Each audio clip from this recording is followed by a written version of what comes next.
Hi there guys! Today I want to help you get started with playing and understanding scales. And I'm going to walk you through some of the most important things you should think about when learning new scales. And on top of that, hopefully we're going to do some Q&A and just have a good time. So while we wait a little bit for people to join,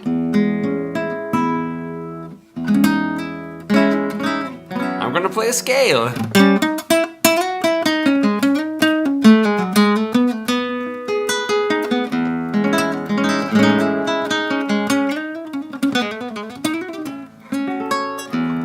And by the way, I've connected a microphone to the camera now, so hopefully that works better. If it doesn't, if you can't hear me well, please give me a shout and I'll just pull that microphone out.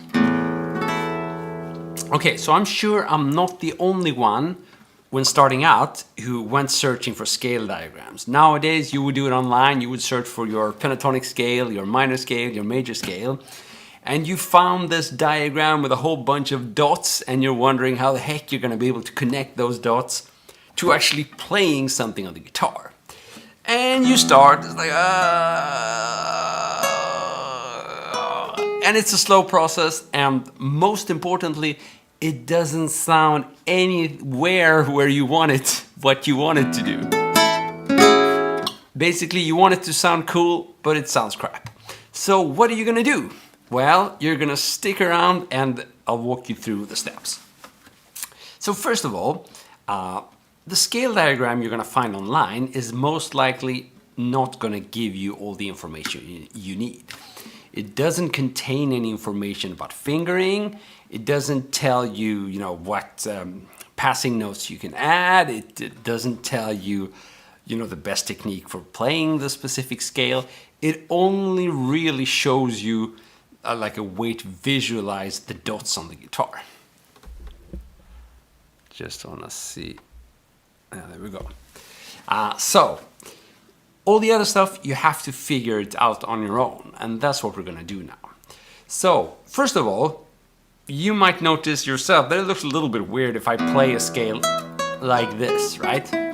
That's probably not a good idea. Although, you can get around that way. It doesn't really make sense not to use all the tools at our disposal. If you have fingers, you should use them. The better tools you have, the easier the job is going to be. Now, there are definitely examples of guitarists in history who didn't have all their fingers and who still did a fantastic job. So Django Reinhardt springs to mind. But if you have your fingers, use them. So the easiest way to view this is, a lot of scales positions cover roughly 4 frets. So you should assign 1 finger per fret. That's a good rule. Now, if the scale position covers 5 frets, that's not a biggie. You can somewhat cover, follow the same principle, and you can allow yourself a little bit of flexibility in there. Okay, we got that out of the way. You don't want to be using 1 finger and move that around. Instead, you want to assign 1 finger per fret. And this is greatly going to increase your chances of, being able to play that scale, even if you're not looking at the fretboard. As you can tell, I don't have to look because I've learned those scales. I've assigned my fingers to the different scale positions, the different frets, and I know where they are. So that's the power of doing it right from the beginning. You're sort of programming your muscle memory to do the right thing so that you can use your brain for more important stuff like music or just thinking about what you're gonna eat. Sorry. So anyhow, that's a very good rule. 1 finger per fret. Now, scale diagrams don't really tell you anything about what to do with your right hand either. They don't tell you whether you should be playing, like that, or maybe whatever. There's no such information. Now, when illustrating that, I showed you first downstrokes and then upstrokes, and all those are actually fine. In fact, the most common way of playing a scale for the first time that I see among beginners is usually to just play downstrokes like that. Now, playing downstrokes perfectly fine, but there are some limitations tied to them. Granted, if you get good at playing downstrokes, you can play I don't know, metal or something. You can play your rock and roll riffs. So you can play some bluesy stuff. It's all good stuff, but it's a bit limiting to only play downstrokes. Okay? So you don't only want to restrict yourself to just playing downstrokes. Now the reason I'm saying this is because, as I said, I've seen a lot of people start out playing downstrokes, and then when they later down the line realize that playing other types of strokes is also a good idea, then they kind of feel that they've missed that train. They feel they've gotten so good at playing just downstrokes, so they want to keep doing that. Suparna, what's up? Some Yngwie Malmsteen I can try.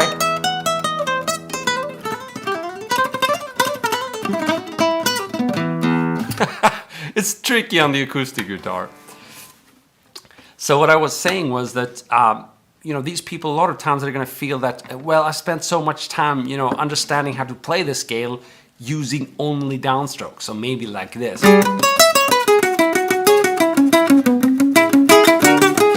So I don't want to start doing upstrokes, And that's a shame. You don't ever want to put yourself in that situation. And if I were, in that situation, I would probably still kind of go back and do it the right way. Just because I know that lifting that limitation is extremely useful. Not only if you want to play Yngwie Malmsteen, as suggested here, then you definitely want to do some down and up strokes. But just anything on the guitar, you want to add a little bit of speed, That's going to be very hard to do using downstrokes. So, okay. But as I said, nothing wrong with practicing with downstrokes. In fact, I do that a lot. Practice like this. And I also do the opposite, practice only with upstrokes, It's a great way to hone in on those different kind of techniques. But the goal is always, for me at least, to be flexible so that I can do both. I can do down and up strokes. I can do all that good stuff. Your double stops are great. Thanks, Suparna. Thanks so much, man. So, we've established that when learning scales, it's a good idea to not restrict yourself to only playing downstrokes or only playing upstrokes. In fact, it's a really good idea as you're practicing a scale to also practice your picking techniques. So in other words, while you're trying to, repeat those notes to memorize them, you also practice your picking technique. So down, up, down, up, down, up. Could look something like this.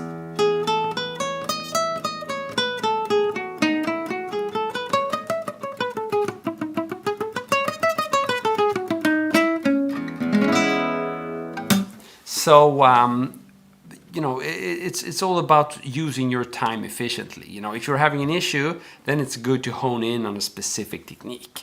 But if you're not trying to fix a technique and you're just trying to get a hang of a scale, then I recommend you follow these guidelines. Assign 1 finger per fret, as I told you in the beginning. Do practice both down and up strokes. And you're going to find that your technique is going to, you're going to get your technique together. Now, it takes a lot of time. But the good news is that once you nail this, you've kind of taught your muscle memory the right way. And that has some amazing benefits. That's, the reason why I can pretty much, play and talk. My fingers, they know what to do because they have it programmed in their muscle memory. So whenever you're confronted with like a stressful situation, it might be, with a band on stage, whatever, then that muscle memory is going to serve you extremely well. So lots of good reasons to do it right from the beginning. And I think these are some very important guidelines. Okay, so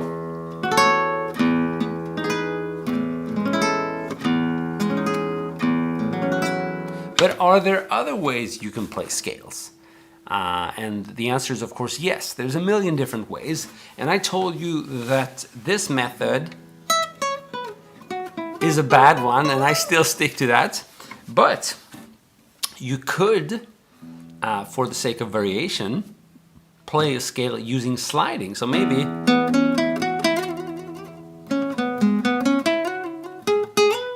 So wait a minute, Chris. That's not consistent. You just told us we shouldn't move a finger around. Yes, that's correct. But if you're looking for this specific sound, then you want to use sliding, because what sliding does, it gives you a lot of notes as you're traveling up and down the neck. In fact, I would argue it's probably the most efficient technique if you want to cover these notes. You know, that might be tricky to play, but doing is easier, right? We're playing the... so actually when you're sliding, you're getting all these notes for free, these chromatic notes that color your sound. So this is a really exciting way to, I think, move around in the scale. You can practice both the standard way, like I told you, assigning one finger per fret, practicing down and up strokes. That's all fine, but you can also do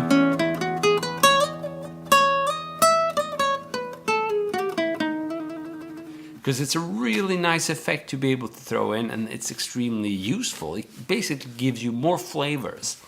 And as I said in the beginning, the more tools, the merrier.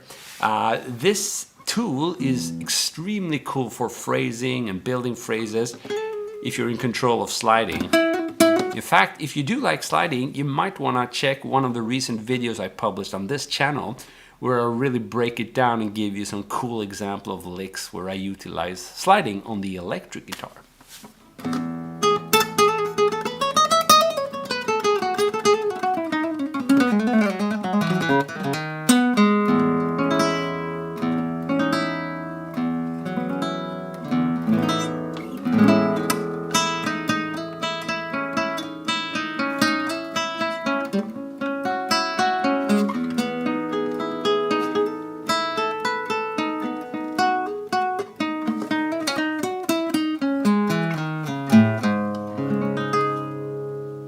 Cool. Hopefully this gives you a good starting point. I don't want to give you too much at once. I think if you're just getting started trying to figure out scales, these are some good and important guidelines. The only final advice I want to give you is we haven't spoken a lot about harmony here, but whenever you're practicing a scale, it's a very good idea to hear the root notes as your foundation. So if you're trying to learn like the E minor scale, then you might want to start, or you should start, with the note of E. Now in this specific case, it's kind of easy because you can just hit that low E string, and whatever you play, you're going to hear the right bass note. But when you're playing some other scale, like say the B minor scale, then start with the root note. And usually when you check out a scale diagram, it's going to tell you where the root note is, maybe like a different color. A lot of times it's red, or on GMC it's green. So that's a way to identify it. Cool, we had a question there. 3 most important scales. So let's see. I would say that if you're playing the guitar, the most important scale might be the pentatonic scale. It's an important scale because it allows you to get started quickly. It's an easy scale that is used a lot. There are a lot of cool licks, specifically blues rock licks, and even metal licks in that.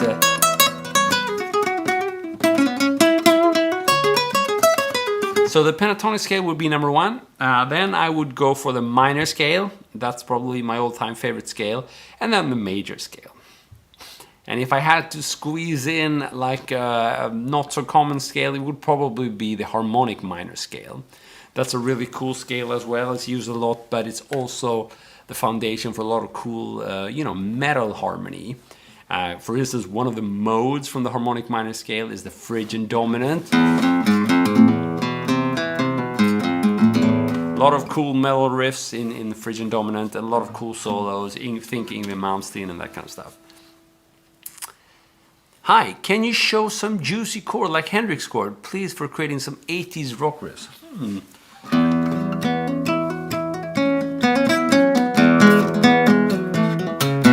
So what I like to think of, I'm not sure that's an 80s rock riff, but it's one of my favorite little Hendrixy things to do. And it's actually in the key of E major. So it's major. A lot of times guitarists play in the key of E minor, but this is major.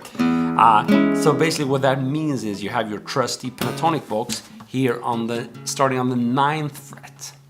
So if you hit that low E string and then play your pentatonic box on the 9th fret, you get that sound of E major pentatonic. Now what I'm gonna do is play double stops here, and that's what takes it into Hendrix land.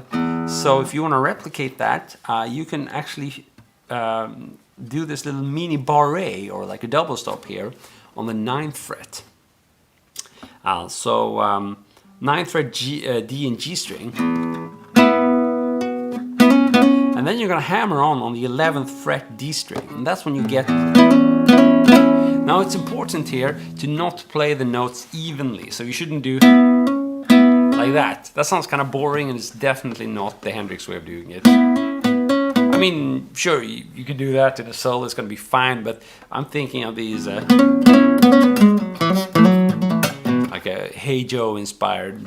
So then what you want to do is play unevenly. So it's right after you hit you play the double stop, you're also hammering on. So you get.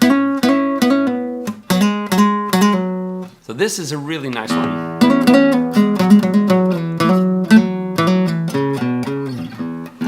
You can play with your E chord, and then you can slide that E chord up to the 5th fret. So you do.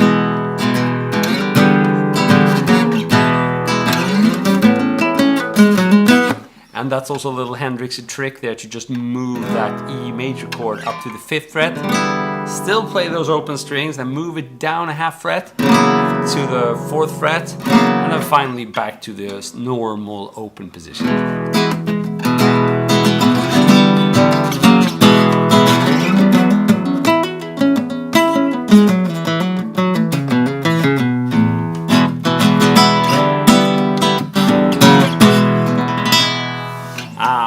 So that's a little Hendrixy trick for you. I don't know if it helps you out in your riff making, but it's definitely one of the Hendrixisms that I use the most. And just it works really nice, of course, if you're an electric guitar and you play a Strat and you have a little bit of breakup distortion there. Really nice. But it works well on the acoustic guitar as well, I think.